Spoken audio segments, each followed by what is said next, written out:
కర్కట రాశి వారి ఈ నెల ఫిబ్రవరిలో అనుకున్న పనులు జరుగుతాయి. ఈ మాసం చాలా అనుకూలంగా ఉంటుంది. చేపట్టిన అన్ని వ్యవహారాల్లో విజయం సాధిస్తారు. అన్ని వైపుల నుంచి ఆదాయం బాగుంటుంది. అవసరానికి సరైన సమయానికి ధన సహాయం లభిస్తుంది. వ్యాపారులకు అనుకూల ఫలితాలు ఉంటాయి. చిన్ననాటి మిత్రులను కలుసుకుంటారు.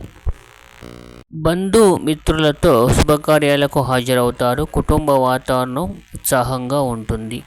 ప్రయాణాలలో ఆర్థిక లాభాలు కలుగుతాయి. స్థిరాస్తి క్రయ విక్రయాల వలన లాభాలు ఉంటాయి. సంతానపరంగా శుభవార్తలు వింటారు. ఆరోగ్య విషయంలో శ్రద్ధ తీసుకోవడం మంచిది. శివాలయంలో రుద్రాభిషేకం చేయడం వలన అనుకూల ఫలితాలు కలుగుతాయి.